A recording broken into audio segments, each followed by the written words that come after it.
Birthdays కానీ anniversary కానీ celebration ఏదైనా సెలబ్రేషన్ స్క్వేర్ లోని ప్రైవేట్ థియేటర్స్ లో అన్ని రకాల సౌకర్యాలతో సెలబ్రేట్ చేసుకోండి. సో మూవీస్ కూడా ట్రై చేస్తున్నారా? చేస్తున్నా. ఇప్పుడు చిన్న చిన్న మూవీస్లో క్యారెక్టర్స్ కూడా చేస్తున్నాను. మ్మ్.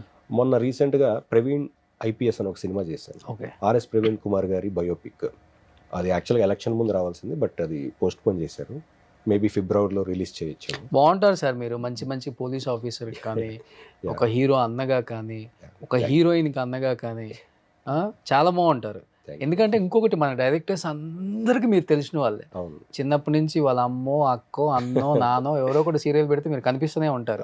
అదే చాలా బాగా చేస్తారు అన్న అది ఉంది అందరికి. అది ఉంది కానీ పిలవటానికి కొంచెం మొహమాటం ఉంటుంది అనమాట. ఎందుకు ఉంటుంది అంటారు మీ ఉద్దేశంలో? అదే కొంతమంది ప్రొడ్యూసర్స్ చెప్తారు కదా, మార్కెటింగ్ అంటే ఇది తెలిసిన వాళ్ళని పెట్టుకో, తెలిసిన వాళ్ళు పొద్దుస్తమానం బుల్తెర మీద కనపడిన వాళ్ళని పెట్టు, వాళ్ళు రుద్ది రుద్ది రుద్ది రుద్ది దీని అలా చేశారు. కానీ ఎవడు పెట్టుకుంటే ఏముంది, నందకిషోర్ గారు వాళ్ళ సినిమా ఆడదు కదా, అంతే కదా. హీరో వల్ల ఆడుతుంది, కథ వల్ల ఆడుతుంది, డైరెక్టర్ వల్ల ఆడుతుంది. ఈ మూడే మెయిన్. అంతేగాని చిన్న చిన్న క్యారెక్టర్లు చేసిపోయే వాళ్ళ సినిమా ఆడితే ఇంకెందుకు సార్? అంతే కదా, 100%. అందరం పని మానుకొని మనం కూడా పోవచ్చు. దరిద్రం మన తెలుగు ఇండస్ట్రీలో కొంత ఉంది సార్. హీరోయిన్ వల్ల సినిమా ఫ్లాప్ అయితే ఐరన్ లెగ్ అంటాం, అదే హీరో వల్ల అయితే ఐరన్ లెగ్ అనం. అంటే కొన్ని చెప్తున్నాను, ఓపెన్గా మాట్లాడుకుంటే మనం సంఘ విద్రోహం అవుతాం. సో ఇప్పుడు ఈ ప్లాట్ఫామ్స్ ఎలా అయిపోయినాయంటే ఒక మాట మనం అన్నది తప్పుగా కూడా తీసేసుకునే అవకాశాలు ఎక్కువ ఉంటాయి. సో సబ్ టైటిల్స్ ఇంకా ప్రమాదకరంగా ఉంటాయి, చెప్పలేము. బట్ 1-to-1 ఇంటరాక్షన్ అయితేనే మనిషి ఎలాంటి వాడు అనేది తెలుస్తుంది. ఈ సబ్ టైటిల్స్ వల్ల హట్ అయ్యేవాడు ఉంటాడు కానీ మనిషికి లైఫ్ ఇచ్చి ముందుకు వచ్చేవాడు ఎవరు ఉండరు. 100% కరెక్ట్. బరాబర్ మాట్లాడితేనే సొసైటీకి కావాలి సార్. అవును, అట్లా ఉంది. ఏంటి హాబీస్ ఏంటి మెయిన్? ఇంకా నా హాబీస్ అంటే రిలాక్స్ అవ్వడానికి క్రికెట్ మెయిన్. ఎప్పుడైనా ఫ్రీగా ఉంటే క్రికెట్ ఆడతాం. అంటే cricket is such a game, like ఆ గ్రౌండ్లో ఉన్నంతసేపు మనం మర్చిపోతాం మొత్తం ప్రపంచాన్ని. ఎందుకంటే ఆ యాక్టివిటీ అనేది అంత స్ట్రాంగ్గా ఉంటుంది. చాలా ఇన్వాల్వ్మెంట్ ఎక్కువ ఉంటుంది అందరూ. So when ever I M free I like to play cricket అన్నమాట. ఓకే. కప్పు గెలుచుకొని వచ్చారు కదా? యా, అది మొన్న లాస్ట్ టైం కప్పు కొట్టినప్పుడు. ఇది మీ టీమా sir? Yeah, CCL Telugu warriors. CCL team అనేది కూడా తెలుగు వారియర్స్ టీమ్. సో అందరం కలిసి ఇది ఎక్కడ నార్త్ లో ఆడారు లాస్ట్ సీజన్. వైజాగ్ లో అయింది. కరోనా తర్వాత ఒకటి ఆడారు, అంతకుముందు నార్త్ లో ఆడారు. మొన్న కూడా నార్త్ లో ఆడాము. మన జైపూర్ ఆడాము ఒక మ్యాచ్, జోధ్పూర్ ఒక మ్యాచ్ ఆడాము, రాజస్థాన్. సో తర్వాత సెమీస్ అండ్ ఫైనల్స్ వైజాగ్ లో అయింది. ఓకే. అప్పుడు అందరం కలిసి వస్తున్నప్పుడు కప్పు ఒక్కొక్కళ్ళు ఫోటో తీసుకుని, నేను కూడా తీసుకుని ఫోటో తీసుకున్నాను. ఎలా ఉంటది ఈ టీం? అందరూ బాగుంటారా? 100%. Akhil is on ground. స్టార్లు ఉన్నారు, నార్మల్ ఆర్టిస్టులు ఉన్నారు, చిన్న వాళ్ళు కూడా ఉన్నారు. ఎలా ఉంటది? అదేమన్నా డిఫరెన్స్ ఉంటుందా? డిఫరెన్స్ ఏముండదు, ఎందుకంటే ఆన్ గ్రౌండ్ వచ్చేసరికి అందరూ ఒకటే అవుతారు. Okay. Of ground of course ఇప్పుడు అయిపోయిన తర్వాత ఎవరి యాక్టివిటీ వాళ్ళది, ఎవరు బిజీ వాళ్ళది, కాబట్టి వాళ్ళ ఇదిలో వాళ్ళు ఉంటారు.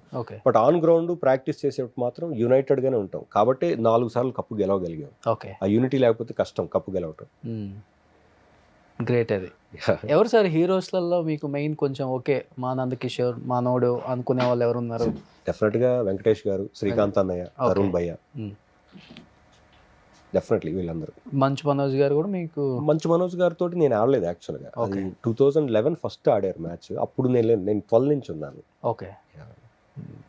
ఆ ఫ్యామిలీతో లేదు? లేదండి. వీళ్ళు నలుగురు బాగుంటారు. డెఫినెట్ బాగుంటారు, చాలా బాగుంటారు. ఓకే. మళ్ళీ CCL ఎప్పుడు? మళ్ళీ ఇప్పుడు ఫిబ్రవరిలో ఉంది. ఓకే. ఫిబ్రవరి టు మార్చ్, అంటే ఎవ్రీ వీకెండ్ సాటర్డే సండేస్లో ఉంటుంది మ్యాచెస్. సూపర్. సో ఇంకేంటి, లాస్ట్ అండ్ ఫైనల్గా సంక్రాంతి వస్తుంది. ఈ సంవత్సరం అయినా కానీ 2024 మాలాంటి ఆర్టిస్టులను గుర్తుపెట్టుకొని ఆఫర్స్ ఇవ్వండి అని డైరెక్టర్స్ చెప్పాలనుకుంటున్నారా? డెఫినెట్గా. అంటే యాజ్ అన్ యాక్టర్ నేను ఏ క్యారెక్టర్ అయినా చేయగలననే కాన్ఫిడెన్స్ నాకుంది. బట్ అది డైరెక్టర్స్ బిలీవ్ చేసి ఒక అవకాశం ఇచ్చి చూద్దాం అన్నప్పుడే అది నేను చేయగలుగుతాను. సో ఐ రిక్వెస్ట్, లైక్ ఎవరైనా ఇంటర్వ్యూ చూసి డైరెక్టర్స్ ఎవరైనా ఫీల్ అయ్యి ఓకే ఒక అవకాశం. నా ఇంటర్వ్యూస్ చాలా మంది నా డైరెక్టర్స్ అందరూ నా ఇంటర్వ్యూ చూస్తుంటారు. Thank you. డెఫినెట్గా మంచి అవకాశాలు వస్తాయని నేను నమ్ముతున్నాను. అండ్ ఈ మధ్య స్టార్ట్ అయింది. ఈ ఇంటర్వ్యూతో నాకు తెలిసి డబల్ ధమాకాలాగా ఉంటుందేమో అనిపిస్తుంది నెక్స్ట్.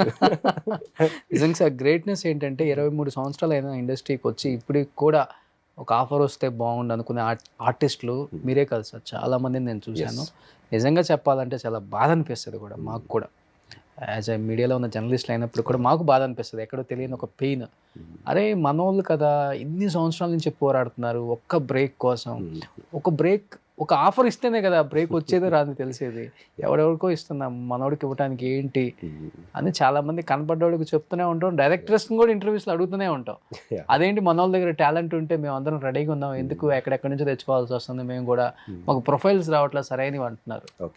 సో అది ఎక్కడ మిస్టేక్ మాకైతే తెలియదు. మేబీ తొందరలో అందరికీ మంచి రోజులు రావాలి ఈ ఇయర్ నుంచి, సంక్రాంతి నుంచి. సో డెఫినెట్గా మీకైతే వస్తాయి సార్.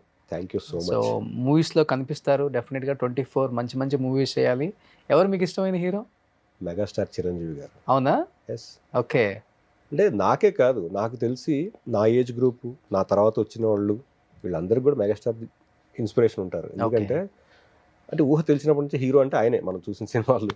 సో కొన్ని లక్షల మందికి ఆయన ఇన్స్పిరేషన్. అలాగే నాకు కూడా. ఆయన సినిమా అలా చూసేస్తూ హైదరాబాద్ వచ్చేసిన వాళ్ళు చాలా మంది ఉన్నారు. నాకు ఇప్పటికీ ఆయన సినిమాలో ఒక మంచి చిన్న రోల్ చేసిన చాలానే ఉంది. ఓకే. ఒక అవకాశం కోసం చూస్తారా? అవునా? ఎస్, డెఫినెట్గా వస్తుంది సార్, హోప్ఫుల్లీ రావాలని కోరుకుంటున్నాను. అండ్ ముందుగా మీకు సంక్రాంతి శుభాకాంక్షలు, మీకు మీ కుటుంబ సభ్యులకి. థ్యాంక్ యూ అండి. అండ్ డెఫినెట్గా మిమ్మల్ని మంచి మంచి సినిమాల్లో ప్రమోషన్కి వచ్చి ఇంటర్వ్యూ చేయాలని కోరుకుంటున్నాను. థ్యాంక్ యూ థ్యాంక్ యూ నందు భయ్య, thank you so much. Suman టీవీలో మీ పర్సనల్ అండ్ బిజినెస్ ప్రమోషన్స్ కోసం కింది నెంబర్కి కాంటాక్ట్ చేయండి.